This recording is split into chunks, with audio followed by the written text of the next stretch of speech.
and I'm joined with my longtime good friend out of Frankfort, Kentucky, Hyper the Rapper, is joining me right now. What's good, man? What's up, Kenny? Long time no see, man. Yeah, man. How you been? Man, I've been good. Life is good. It's getting better and better.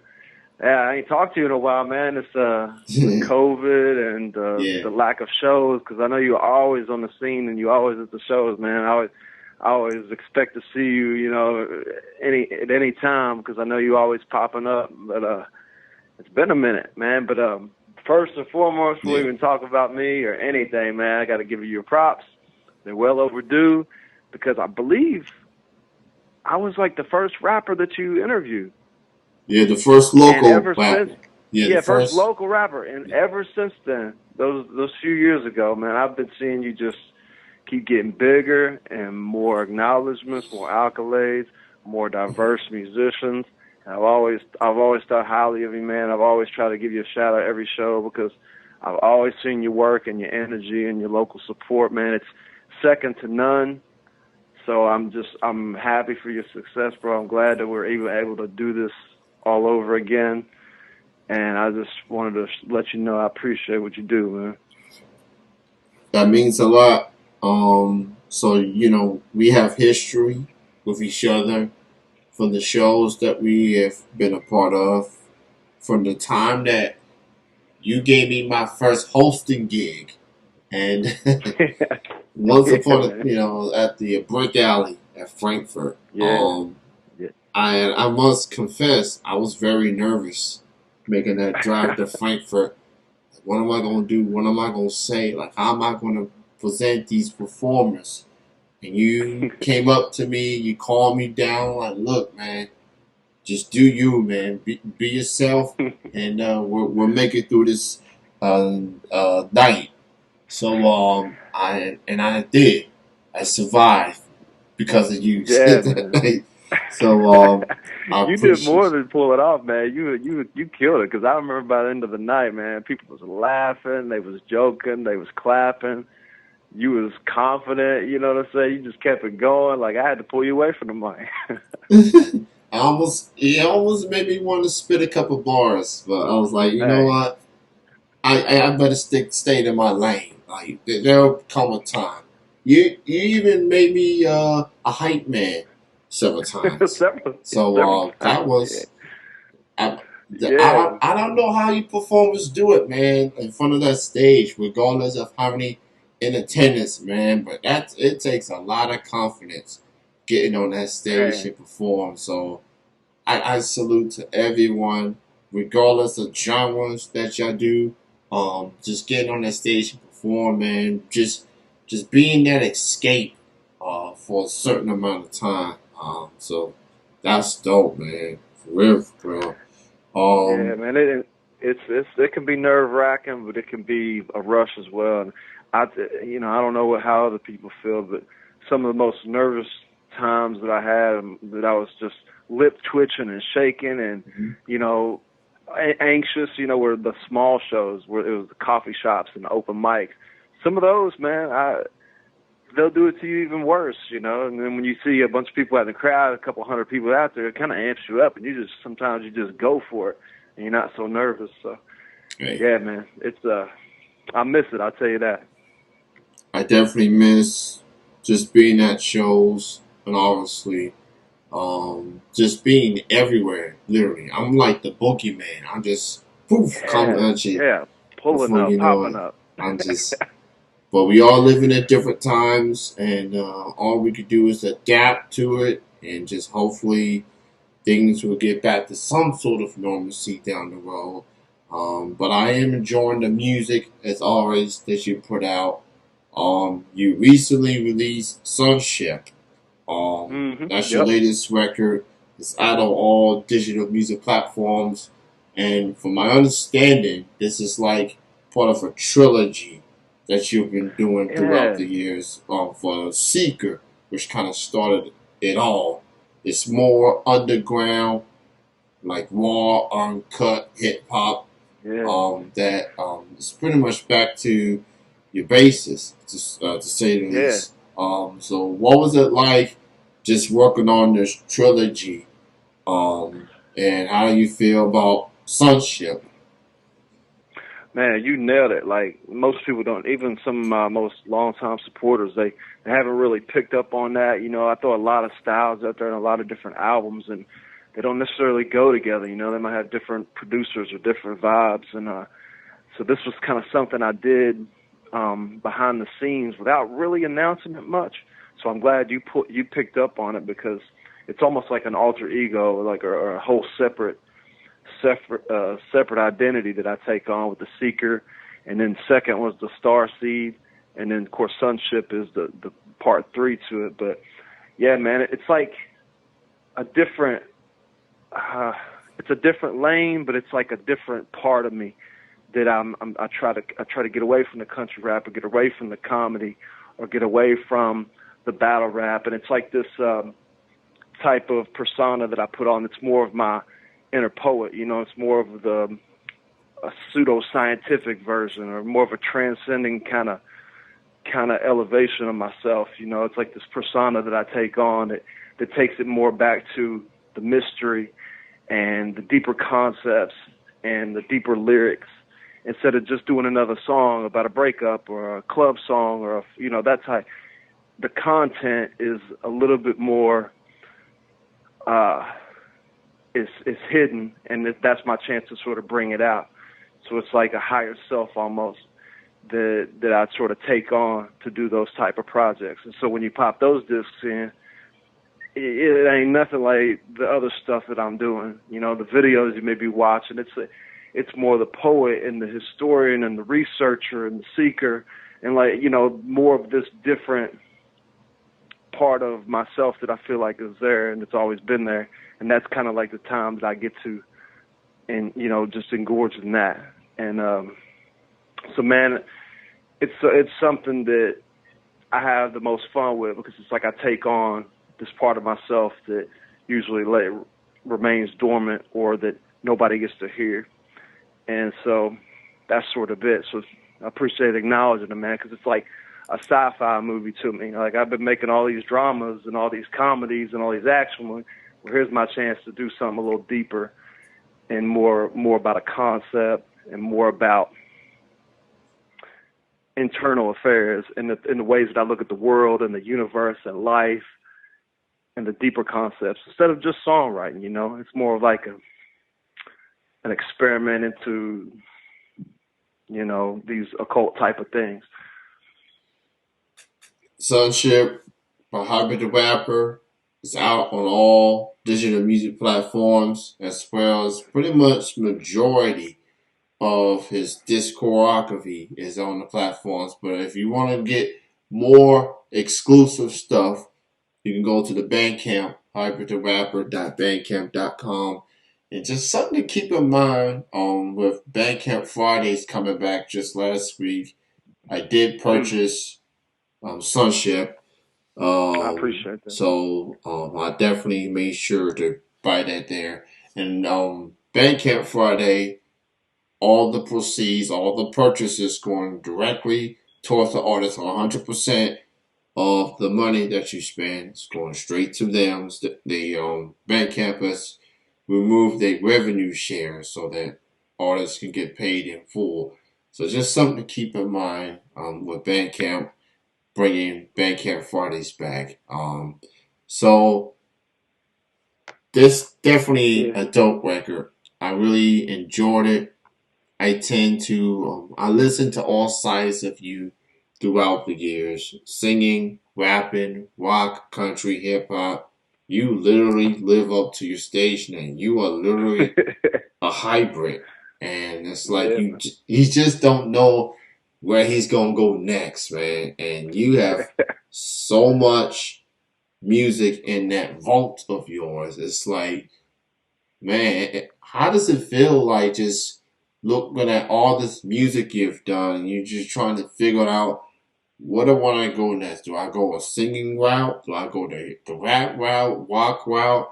Like, what's the Yeah, process like for you as an artist with all this music that you have and trying to figure out what direction you go next as far as releasing the next album or a next song? Like, what's that process like?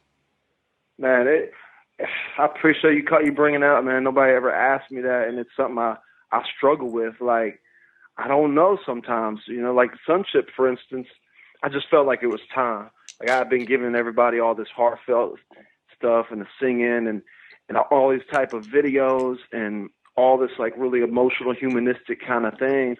And I was like, you know what, man? Like, I need to get back on them bars. I need to get back on just backpacking hip hop, boom bap, deep lyrics, multis and complex rhymes and rugged, raw energy, because I hadn't did that in a while.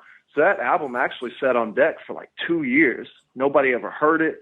Like, it was literally just sitting there. Like, Chapter 7 had produced it all for me, a Canadian producer who had did Seeker.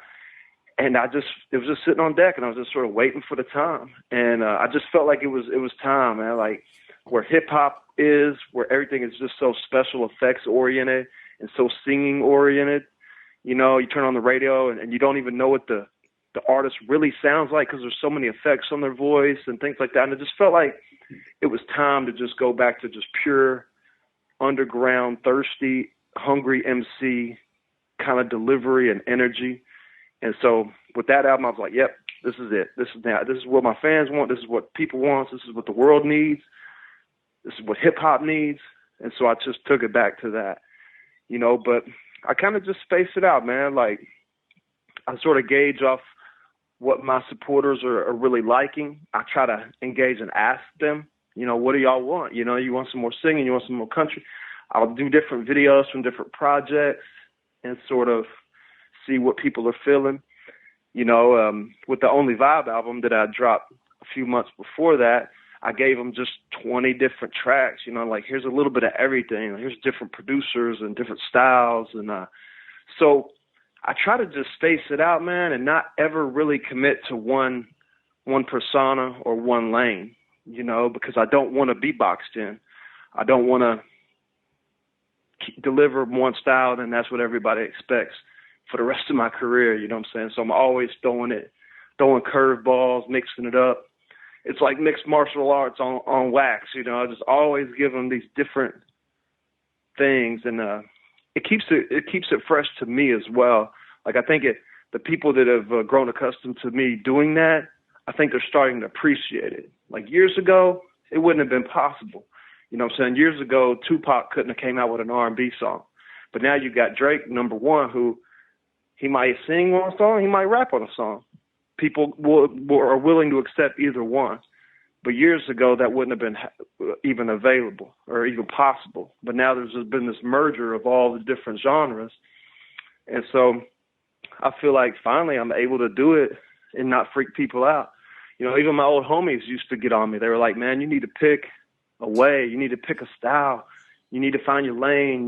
People need to know what to expect so they can market you and market this. And I was like, I never bought into that because I felt like art was more universal, and we're living in a day and age where everybody likes everything. You got country boys that like rap music. You know what I'm saying? Like, it's like all over the place. Everybody likes a little bit of rap, and everybody likes a little bit of rock.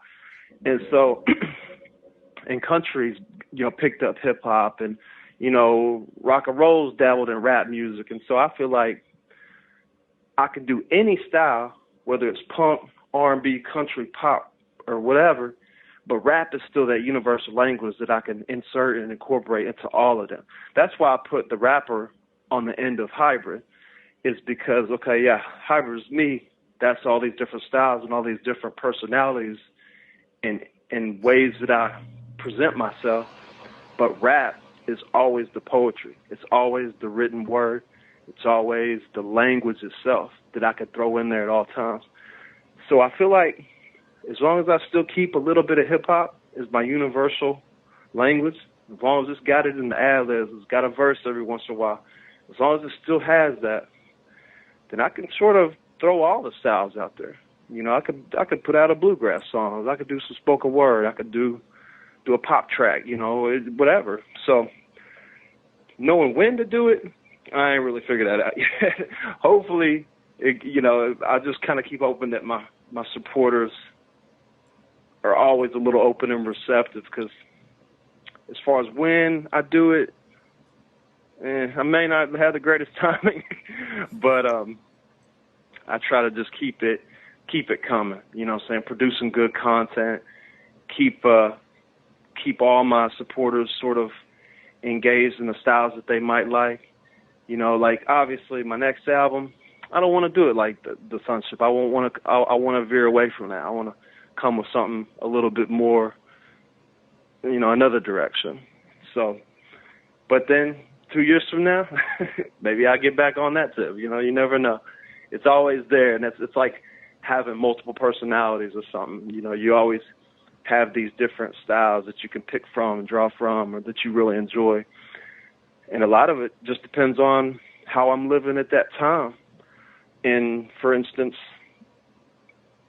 early 2020 and in 2019, I was going through a lot.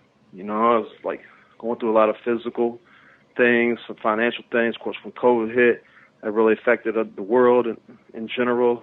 You know, so I was going through a lot of stress and a lot of problems. And so a lot of the music that I was making, you know, the style of the music really reflected the lifestyle that I was living, you know. So I think how my real life is really is obviously always going to determine the style of the music that I'm making. Am I feeling soulful and bluesy and R&B, or am I feeling like, you know, I just want to get in the booth and just destroy rappers, you know? Like, it kind of depends, you know. It's a little moody like the weather.